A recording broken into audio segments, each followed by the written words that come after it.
Yep. 1,000 milliliters. Oil and water. Trial 1. Begin. Oh shit! Chris, you said you tightened it. I did.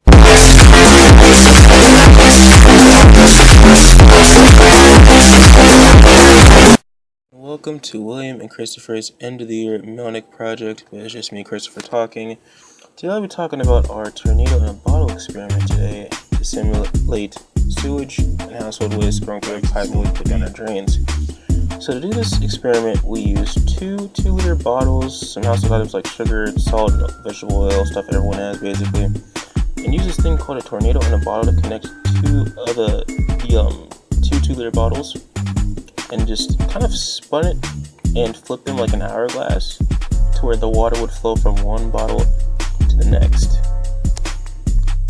So our independent variable is the amount of solvent and solute, like for example 1.26 liters of water, 200 milliliters of salt and stuff you'll see in the graph, and a dependent variable is how long it takes the water to flow from one bottle to the next. Each test we did 3 trials with the same solution, so 3 trials with pure water, 3 trials with sugar, with a liter of water with 250 milliliters of sugar, and 300 milliliters, and so on and so forth. And just measure the time in seconds with a stopwatch. So again, rough estimates, and we just averaged the speed of the solution over 3 trials. Came to trying out the oil, it didn't work too well at all. Like the moment we tried to spin or shake the oil bottles, the whole thing fell apart and it got on the ground, which was fun to clean up. It was a very, very inconsistent experiment though, because the tornado would stop repeatedly. We have to keep shaking it midway, as you'll see.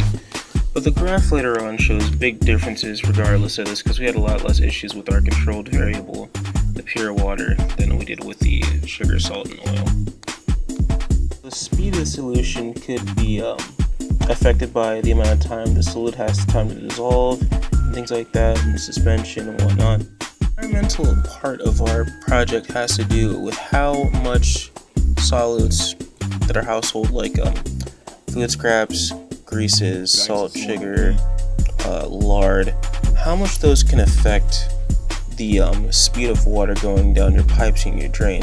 Because fats, greases, and oils, when they get into the drains are a lot cooler since they're underground and stuff like that, and they can harden and clog up these drains over time with a gradual buildup, which forces the sewage that we all flush down our drains to sometimes go above ground and like flood the streets, which has happened to me on multiple occasions. It's very annoying because you have to turn your water off and wait for construction people to clear out the pipes and whatever else they do until it's fixed.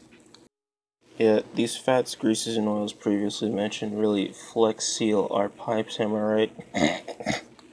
These sewer system issues are no new problem though, because sewage systems have been around since ancient Rome, where even houses had water tanks and service pipes as early as 700 BC, with huge aqueducts, which are artificial channels for conveying water, typically in the form of a bridge across a valley or another gap, like the Pont du Gard, an ancient Roman aqueduct across the Garden River near the town of Pont du Gard in southern France, which is one of the highest of all elevated Roman aqueducts in history.